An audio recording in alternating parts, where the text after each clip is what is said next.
ಸಿಎಂಗೆ ರಾಜೀನಾಮೆ ಪತ್ರವನ್ನ ಸಲ್ಲಿಕೆ ಮಾಡಿದ್ದಾರೆ ರಾಜಣ್ಣ ಅನ್ನುವಂಥ ಮಾಹಿತಿ ನ್ಯೂಸ್ ಫಸ್ಟ್ಗೆ ಲಭ್ಯವಾಗ್ತಾ ಇದೆ. ಸಿಎಂ ಸಿದ್ದರಾಮಯ್ಯ ಅವರಿಗೆ ಸಲ್ಲಿಕೆ ಮಾಡಿದ್ದಾರಂತೆ.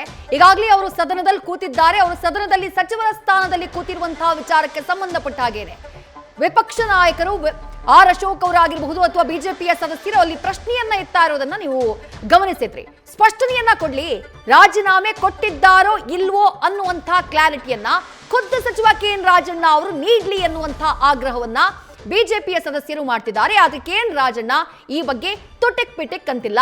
ತಮ್ಮ ವಿಚಾರದ ಬಗ್ಗೆಯೇ ವಾದ ವಿವಾದ ಆಗ್ತಾ ಇದ್ರು. ಕೆ.ಎನ್. ರಾಜಣ್ಣ ಮೌನಕ್ಕೆ ಜಾರಿದ್ದಾರೆ.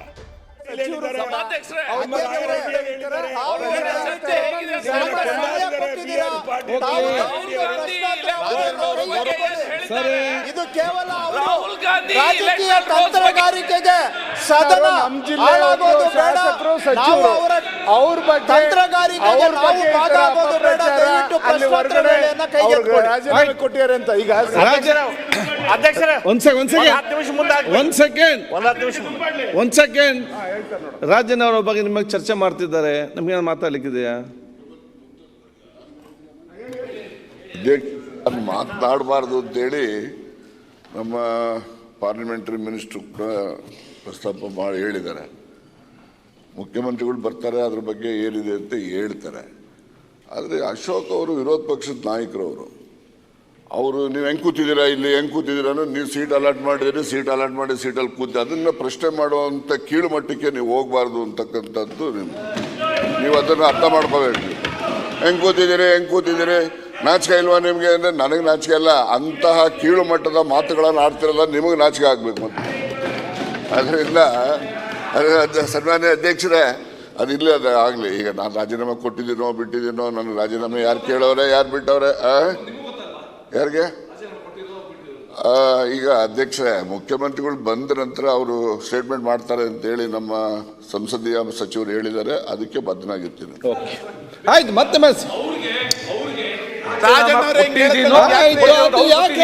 ಬಿಡಿ, ಅವ್ರಿಗೆ ಬಿಡಿ. ನೀವ್ ಹೇಳ್ದಾಗಲೇ ಹೇಳ್ಬೇಕು. ಯಾಕೆ ನೋಡಿ ಮತ್ತೆ ಕೇಳ್ಬೇಡಿ.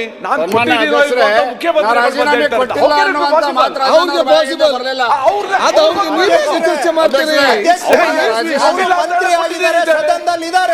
ಏನಾದ್ರೂ ಬೆಳವಣಿಗೆ ಇದ್ರೆ ನಾವು ಅವ್ರ ಗಮನಕ್ಕೆ ತರ್ತೇವೆ, ಸದನಕ್ಕೆ ಗಮನಕ್ಕೆ ತರ್ತೇವೆ.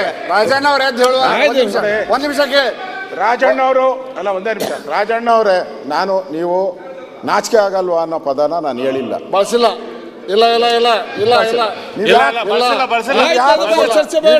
ಇಲ್ಲ ಅಂತ ಕೇಳಿದ್ದೀನಿ. ನೀವು ಯಾಕೆ ಮಂತ್ರಿ ಅಲ್ದವರು ಅಲ್ಲಿ ಕೂತ್ಕೊಂಬಾರ್ದು ಅನ್ನೋ ದೃಷ್ಟಿಯಿಂದ ಕೇಳಿದ್ದೀನಿ ಅಷ್ಟೇ. ನಾನು ಅದ್ ಬಿಟ್ಟು ಬೇರೆ ಏನು ನಾನು ಹೇಳಿಲ್ಲ. ಅದೇನು ಹೇಳಿಲ್ಲ ನಾನು. ಅದೇನು ನಾನು ಹೇಳಿಲ್ಲ. ಅಧ್ಯಕ್ಷರೇ, ರಾಜೀನಾಮೆ ಕೊಟ್ಟಿಲ್ಲ ಅನ್ನುವಂತ ಮಾತಾ ಹೇಳಿಲ್ಲ. ನೀವು ಇನ್ನೊಂದು ಪದ ಹೇಳಿದ್ರಿ, ಲಾ ಮಿನಿಸ್ಟರ್ ಹೇಳಿದ್ರು ಮಾತಾಡಬಾರ್ದು ಅಂತ. ಹಂಗಾರೆ ಏನು ಕಟ್ಟಾಕಿದಾರ? ಇದೇನು ಡೆಮೋಕ್ರಸಿ ಪ್ಲೇಸ್ ಇದು? ಪ್ರಜಾಪ್ರಭುತ್ವನ? ಸತ್ಯ ಹೇಳಿ, ಏನಿದ್ರಲ್ಲ ಹೋಗುವಂಥದ್ದು. ಓಕೆ, ಮುಗೀತು ಅಷ್ಟೇ. ಸತ್ಯ ಹೇಳಕ್ಕೆ Vishwanath S R, Subbareddy S N, Krishna Byregowda. ಅಧ್ಯಕ್ಷರೇ, ಸಸ್ಪೆಂಡ್ ಮಾಡಿ ಇವತ್ತು ರಿವೋಕ್ ಮಾಡಿದ್ರೆ ಆಗ್ಲೇ ನನ್ನ ಹೆಸರು. ಸದನದಲ್ಲಿ ಇಷ್ಟು ಹೊತ್ತು ಆದಂತಹ ಚರ್ಚೆಯನ್ನ ಗಮನಿಸಿದ್ರಿ. ಆ ಚರ್ಚೆಯಾಗಿದ್ದು ರಾಜಣ್ಣ ಅವರ ರಾಜೀನಾಮೆ ವಿಚಾರಕ್ಕೆ ಸಂಬಂಧಪಟ್ಟ ಹಾಗೆ ಸ್ಪಷ್ಟನೆಯನ್ನ ಕೇಳ್ತಾ ಇದೆ ವಿಪಕ್ಷ ಬಿಜೆಪಿ. ರಾಜಣ್ಣ ರಾಜೀನಾಮೆ ಕೊಟ್ಟಿದ್ದಾರಾ ಇಲ್ವಾ? ಕೊಟ್ಟಿದ್ರೆ ಯಾಕೆ ಕೊಟ್ಟಿದ್ದಾರೆ? ಯಾಕೆ ಅವರಿಂದ ರಾಜೀನಾಮೆಯನ್ನ ಪಡೆಯಲಾಗಿದೆ? ಅದ್ರ ಬಗ್ಗೆ ಕ್ಲಾರಿಟಿ ಕೊಡಿ ಅನ್ನುವಂತಹ ಪ್ರಶ್ನೆಯನ್ನ ವಿಚಾರವನ್ನ ಪ್ರಸ್ತಾಪ ಮಾಡಿದ್ರು ವಿಪಕ್ಷ ನಾಯಕರಾಗಿರುವಂತಹ ಆರ್ ಅಶೋಕ್. ಆ ವಿಚಾರವಾಗಿ ವಾದ ಪ್ರತಿವಾದ ಆಗಿದ್ದನ್ನ ಗಮನಿಸಿದ್ರಿ ಸದನದಲ್ಲಿ. ಲಾ ಮಿನಿಸ್ಟರ್ ಎದ್ ನಿಂತು ಹೇಳ್ತಾರೆ, ಮುಖ್ಯಮಂತ್ರಿಗಳು ಬಂದು ಸ್ಟೇಟ್ಮೆಂಟ್ ಮಾಡ್ತಾರೆ ಅಂತ ಹೇಳಿ ಕ್ಲಾರಿಟಿಯನ್ನ ಕೊಡೋದಿಲ್ಲ.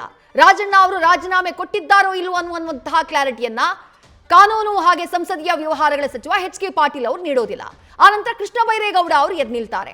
ಯಾರೂ ಕೂಡ ಸ್ಪಷ್ಟನೆಯನ್ನ ನೀಡುವಂತಹ ಪ್ರಯತ್ನ ಮಾಡೋದಿಲ್ಲ.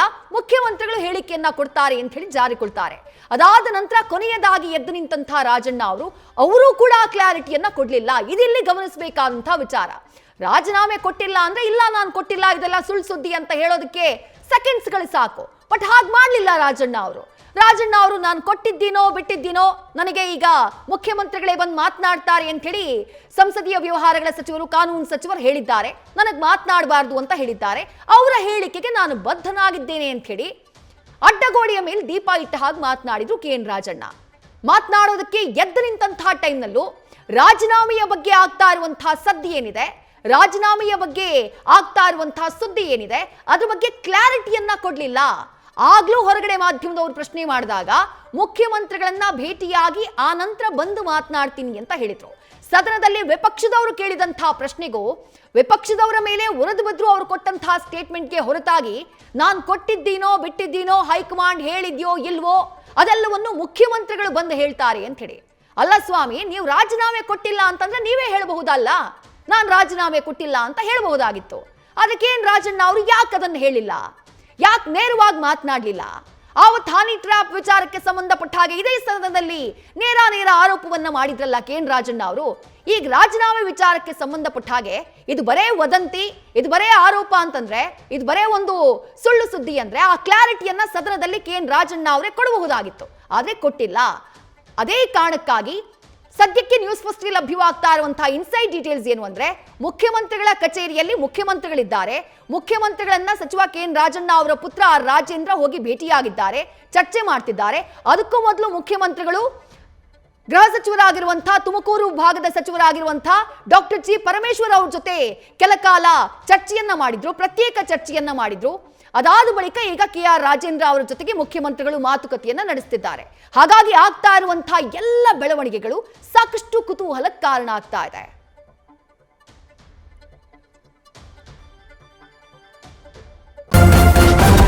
ನ್ಯೂಸ್ ಫಸ್ಟ್ ನಿರ್ಭೀತಿಯಿಂದ ನಿಮ್ಮ ಪರವಾಗಿ.